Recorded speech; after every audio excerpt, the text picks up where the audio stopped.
Good afternoon, everybody.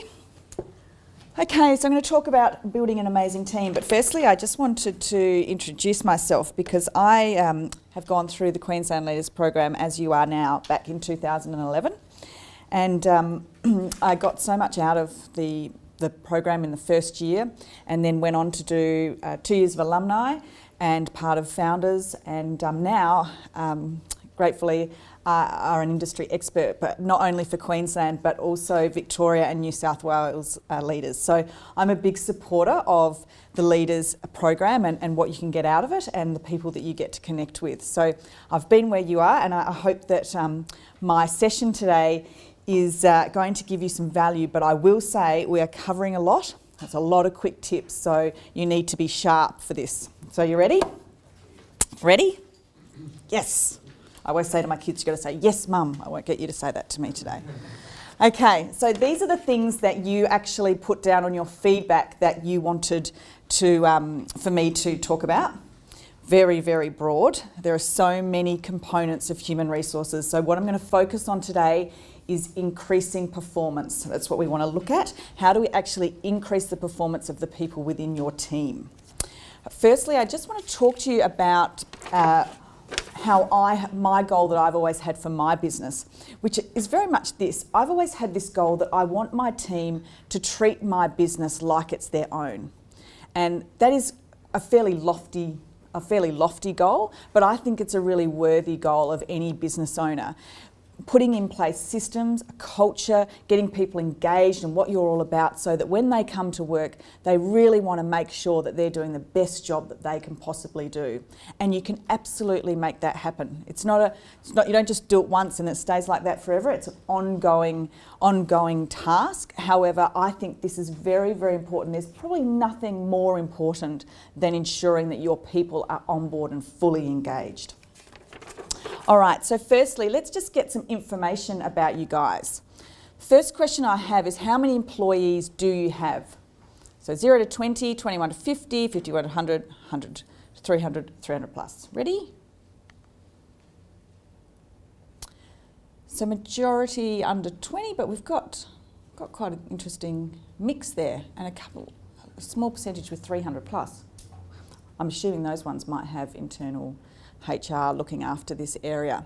Great. Okay, so the second question I have for you is, what is the most challenging part of human resources for you? So is it understanding legislation and being compliant?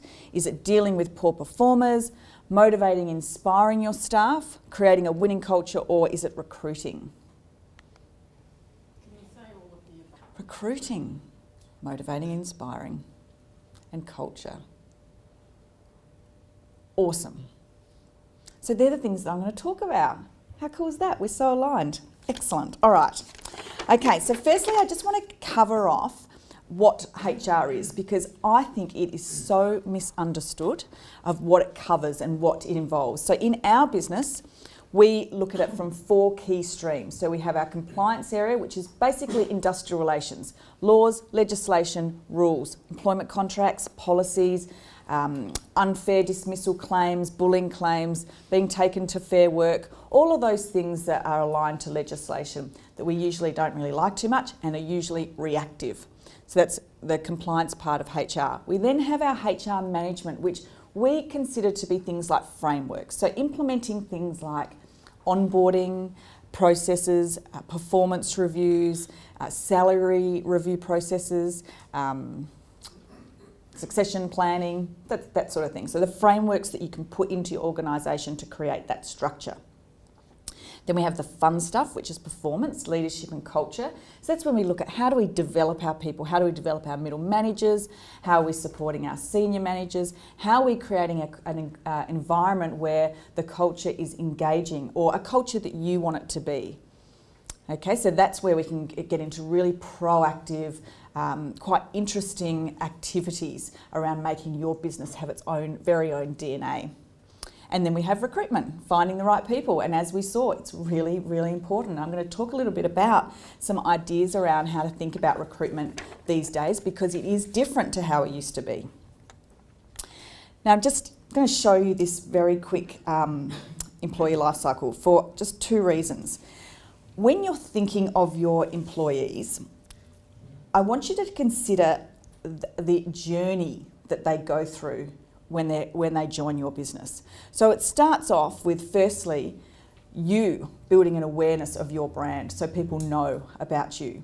So someone's going to see you and go, oh, that's interesting, I want to know more about them. And then they will start an employee journey, which goes through their recruitment phase, and then they get on board and all the activities that are going to happen. So think about the experience that you are giving your employees at the moment. What are the activities that are occurring? Now, this isn't in order. These are just some of the things that would come up in an employee's experience. So what is the experience that your employees are having right now?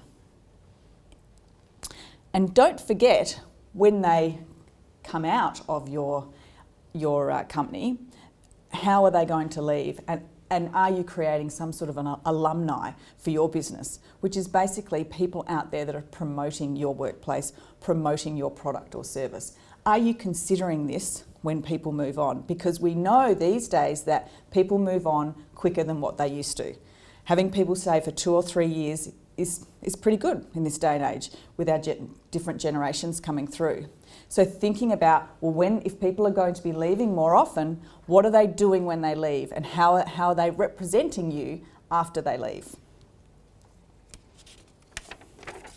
Okay, so today I'm going to focus on 4 key areas and all about increasing performance. And as I said, I'm giving you tips, a whole lot of tips to take away. There is a lot of depth that I'm not providing you today because it's so broad, but you know you can always contact me and ask me specific questions. So the first thing I'm going to talk about is slow down and get the right people. Then we're going to talk about dealing with poor performance head on and doing it now. I'm coming across a bit tough on you guys, aren't I? Understanding what motivates your team and never underestimating the power of culture. So these are the 4 key things that I think are really, really important in increasing performance, because ultimately that's what we're trying to do. We want to increase performance and get our return on investment, okay? Now, the other thing I wanted to mention here, and I put this link, this chain here to remind me, is that everything within your HR ecosystem interrelates and interconnects. So no aspect of HR should sit in silo. So when you make a mistake in recruitment, it will affect your culture. If you're not dealing with performance, it will affect your culture. Your culture will be affected by how you're giving back feedback, and your results on your bottom line will affect how you're conducting your reviews. So everything you're doing all interrelates. So never consider the pillars of HR to be siloed. It's very, very important. All right, so slow down and get the right people. What are you actually recruiting? So what happens with us is we get clients come to our business, and usually their highest priority in their next recruitment is speed. So they need someone yesterday, and I totally get that. I feel exactly the same way. But speed becomes more important than quality, and we all know that the effects of doing poor recruitment costs us a lot more time and money down the track. So focusing on if you can implement the luxury within your business to not have to focus so much on speed, and you can on quality, I would highly recommend it. But the other thing that happens when people come to us, and often when they're replacing someone, is that they just automatically want to replace the person's role that's leaving. And they don't actually stop and think, is this still the right role from our business? Why is this person left? Is it that the role wasn't structured properly? Has this role been working for us? Has it been achieving? No one is stopping to think about this. They just go straight into replacement mode. The first thing you can do is stop and consider, what do I actually need now? What does my business require at this moment?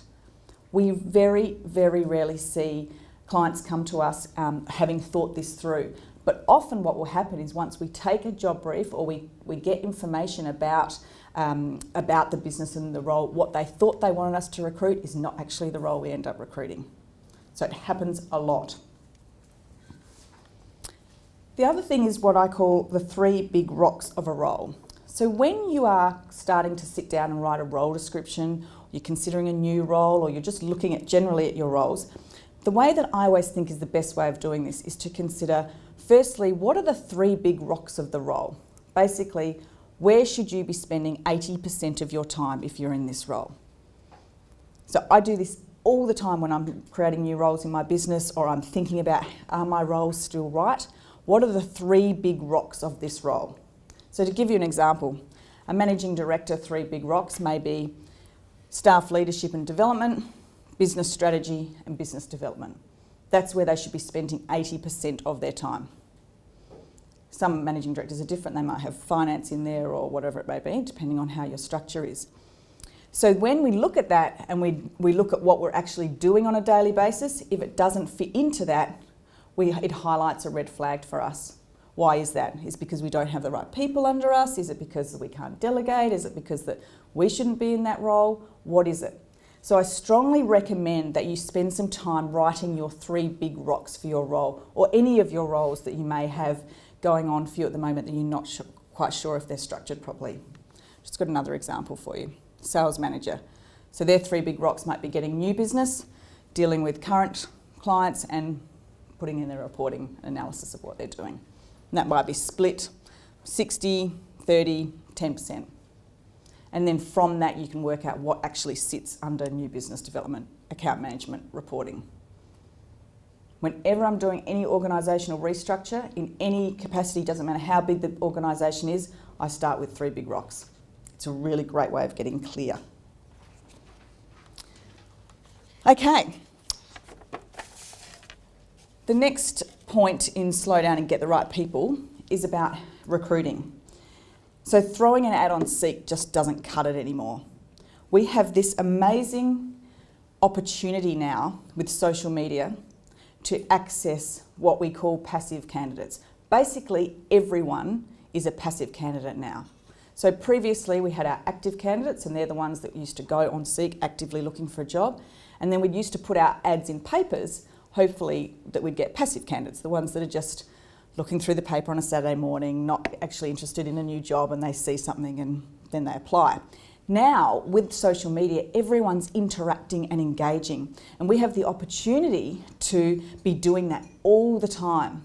So if you are a business that's recruiting or recruiting regularly and you're not utilising social media, you are missing out. This is the key way we find candidates, both for our clients and internally, and there is a whole world out there. If you want more information about this, I'd be more than happy to rant on about it, as Stephen knows. I love my social media talks. But you know, this is the way of the future, and also with our generational changes, this is where they're looking. And you should be doing it even if you're not looking for people right now. We have people that have wanted to come and work with us because they just watch us on Twitter. So we're building up a pool of candidates that we're not even trying to do through social. So for those of you who are getting into that space, think about it very much as part of your recruitment strategy.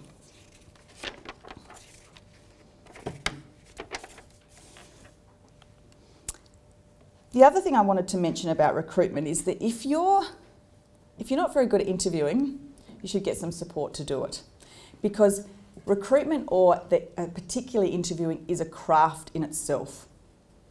It's a craft in itself. So if you don't feel comfortable, or you know that you spend your interview talking 80% of the time about how good your business is, and then let them spend 20% of the time telling them how good you are, or if you struggle to listen and engage with someone because you're too busy writing notes or wondering what question you should ask next, whatever it may be, this is a really good opportunity to get someone in, a facilitator in, to assist you with that.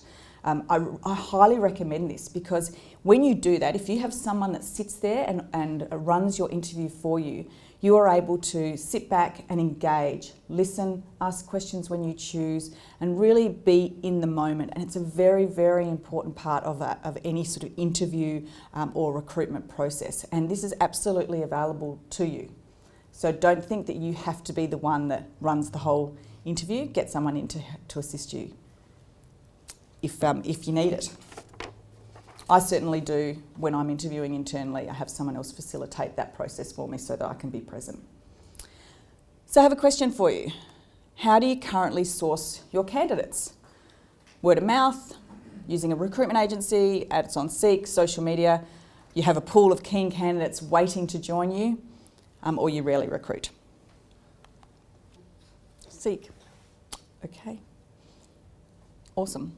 So the other thing with Seek is that it's time consuming. So you get so many applications and that you have to go through. So it can be highly administrative. So I would definitely recommend considering social, which we've got 0%. Maybe I need to do a session just on social. Yeah. Excellent. Okay. And you know, this whole, if we increased our percentage, so if we did this in 12 months' time, and we'd increased our percentage of social media for sourcing candidates, your pool of candidates waiting to join you would also increase, I'm sure. So have it, you know, just, I really recommend that you just start thinking about this space because it's very, very powerful. Okay, so a key component of increasing performance in your business is dealing with poor performance and doing it straight away. So majority of us don't like having difficult conversations. And what we tend to do when we have to have a difficult conversation is we don't. We just ignore it. Because we often get people calling us and saying, I need to get this person out of my business today. I can't stand it any longer because something's been going on for 6 months and they've just put their head in the sand. Conversations have to be had in workplaces, and yes, that they are hard, but you know what? It's your job. You've got to face it head on and have those conversations. However, we can make those conversations much easier by setting your expectations. So when we have set clear expectations with people and they know exactly what is expected of them and then they don't deliver, you can have that conversation much easier. So the best way to do that is by, when you recruit, being very, very clear about what this role is about, providing detailed role descriptions, and I'm not talking pages and pages because I don't like that sort of thing, but detailed role descriptions that clearly outline what the KPIs are for that role. Having regular meetings, particularly in the first 3 months, regular feedback weekly, giving them feedback all the time, correcting little things. As little things aren't how you like them, correct them immediately. And it's an easy conversation to say, hey, you know, I like what you did there, but can you just do it like this? So having those conversations all the time, having performance and having structured performance reviews. If you put those things in place, you will very rarely have to have a difficult conversation. And you won't ever get to the point where you're ringing us and saying, I need this person out of the business today. It makes it so much easier. Now, I am an optimist. However, I do know that sometimes people just don't work out. Sometimes they just don't end up being any good. So it's really important that if you are starting any sort of performance conversation, that you consider that it could end with you needing to terminate this person. So you need to start a process straight away. So what I mean by that is, if you're having any sort of conversation about performance, document it. Write down, email, thank you, email to yourself, just some sort of file note, just what you discussed. Ideally, when you're having conversations with them and you can get them to also acknowledge it. But if you do that, if it doesn't improve, then we have a much better chance of being able to exit an employee out of your business if we have to. So when those people ring us and say, I need to get this person out of my business today, and we say, well, how long has it been going on for? And they say 6 months, and we say, show us your documentation. I haven't got any. Then we have to start the process from there, in which case we're not focusing on trying to improve that person or making them succeed because the owner is so frustrated by that point. So consider that if something's not quite happening for you, get the process happening straight away. We'll make it a lot easier down the track. Okay, understand what motivates your team. When did you last ask your team what matters to them? Have you ever actually asked them what's important to them? So I had this client once, and they came to me and said, we offer the most fabulous things for our staff. They had the most amazing array of benefits. I'd never seen anything like it, but no one was happy. But they'd never actually asked them if any of those benefits were the things that they wanted. Never asked them. So they had personal trainers and they had Coke in the fridge and they had, I went on and on and on and on. But actually, when we sat down and asked these employees what they wanted two things. One was they wanted more training so that they worked a lot off-site. So when they called into the office, people were highly skilled and able to answer questions. And because they travel overseas a lot, when they came back, they wanted half a day off so they could deal with their jet lag. None of it was about big cost, big spend, shiny perks. It was about trying to make them do their job better. And this company had been spending all this money on stuff and it was making no impact. So I ask you, how often are you asking what matters to the individuals within your business? It is a very, very powerful question. And I do it regularly. And because also what matters to them changes as their life changes too. People want flexibility and then people want career opportunities, people want money. They go through different stages. So you're much further ahead if you can actually find out this information. Now, if it is money, there are a couple of different options that you can be looking at. Things like paying above market rates compared to your competitors, putting bonuses in place based on performance and KPIs, looking at profit share schemes, looking at equity schemes. There's a number of things that you can be doing if money is the thing for them. But you know what? It rarely is.